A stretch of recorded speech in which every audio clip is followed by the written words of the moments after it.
Hi అండి, అందరికీ నమస్కారం. శ్రీ మాత్రే నమః, శ్రీ వారాహి మాతే నమః. అమ్మవారి అనుగ్రహం, చల్లని చూపు మీ మీద ఉండాలని మనస్ఫూర్తిగా కోరుకుంటూ ఉన్నాను. వైతరణి నదిలో అంటే వైతరణి వ్రతం ఉంటుందండి. ఈ వైతరణి వ్రతం ఎందుకు చేస్తారు, ఎలా చేస్తారు? ఈ వ్రతాన్ని ఎలా అంటే ఏకాదశి రోజు వైతరణి వ్రతం అని అంటారు, ధనద వ్రతం అంటారు, సఫల ఏకాదశి వ్రతం అని కూడా అంటారు.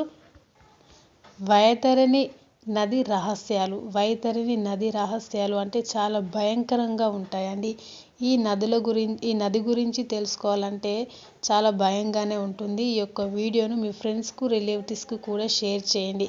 అయితే గరుడ పురాణంలో మనం తెలుసుకోవాల్సింది అతి ముఖ్యమైన ఈ వైతరణి గురించి. ఇది ఒక నది అండి.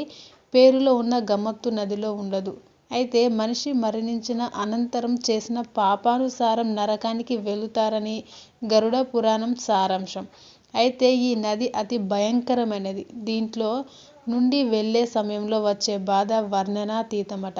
అయితే అది 100 యోజనాల వెడల్పు ఉంటుంది. ఈ నది కొన్ని వేల మైళ్ళ వెడల్పు కలిగి ఉంటుంది. అయితే పాపాలు మానవ జన్మలో చేసిన పాపాలను మననం చేసుకుంటూ, అక్రదనులు చేసుకుంటూ, అంతేకాక మరణాంతర క్రియలు, యమలోక వివరణ, నరకలోకం, బలవర్ణము, వివిధ దానములు, జనన మరణాధికము, యమలోక బాధలు మొదలైన విషయాల గురించి వివరించబడి ఉంటాయట.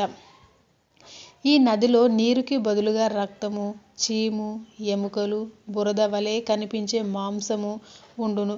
అయితే ఈ నదిలో చాలా పెద్ద మొసళ్ళు మరియు మాంసము తినే క్రిములు, జంతువులు, పక్షులు ఉండటం వలన పాపాత్ములకు ఈ నది దాటి వెళ్ళడం అసాధ్యంగా ఉంటుంది. ఇవే కాక సృష్టిలో ఉండే మాంసాహారుల్ని ఉంటాయి. సౌమ్యము, సౌరి, నాగేంద్ర భవనము, గంధర్వ, శైలగను, క్రౌచ, క్రూర, విచిత్ర, భవన, భవ్వపద, దుఃఖంద, నానాక్రద, సుతప్త, రౌద్ర, వయోవర్ణన, శీతాఢ్య, బహుభీతి అనే 16 పురాణాలు దాటుకొని యమపురికి చేరుతాడు. ఊనషాన్మాసికం అంటే 171వ రోజు పిండాలు భుజించిన తరువాత యముని సోదరుడైన విచిత్ర రాజు పరిపాలించే విచిత్ర భవనం అనే పట్టణాన్ని కూడా చేరుకుంటామట. అయితే అక్కడ నుంచి వైతరిని దాటాలి. గోదానం చేసిన వారు పడవలో ఆ వైతరిని దాటగలరని, లేని వారికి ఆ నది జలం సలసలా కాగుతూ కనబడుతూ ఉంటుందట. పాపాత్ముడు అందులో దిగి నడవాల్సిందే. ఆ పాపాత్ముని నోట ముళ్ళు గుచ్చి చేపను పైకి లాగినట్టు లాగి యమకింకరులు ఆకాశ మార్గాన నడుస్తూ జీవుణ్ణి ఆ నది దాటిస్తారట. శీతాఢ్య నగరంలో పాపపుణ్యాలు లెక్కలు ఆరా తీయబడి సంవత్సరికాలు అనగా ప్రథమాబ్దికం రోజు పిండదానకాలు తీసుకున్నాక బహుభీతి పురాన్ని చేరుతాడు. హస్త ప్రమాణ పిండ రూప శరీరాన్ని అక్కడ విడిచి అంగుష్ట ప్రమాణంలో ఉండే వాయు రూపమైన శరీరాన్ని అంటే యాతన శరీరాన్ని దాల్చి కర్మానుభవము కోసం యమభటులతో యమపురికి చేరుతారు. ప్రారబ్ధ కర్మ అనుభవించడానికే యాతన శరీరంలో జీవుడు పాపాత్ములతో కలిసి యమపురి చేరుతాడు. శ్రద్ధ కర్మలు సరిగ్గా ఆచరించకపోతే ఆ ప్రమాణం కూడా మరింత క్లేశాలతో కూడుకొని అవుతుందట. తప్పు చేసిన వాడు వైతరిని దాటాల్సిందే. ధర్మదేవత అంటే వెంట స్వర్గానికి బయలుదేరిన ధర్మరాజుకు తోవలో వైతరిని కనపడిందంట. దోవంతా ఆ దారంతా దుర్గంధంతో నికృష్టంగా ఉంది.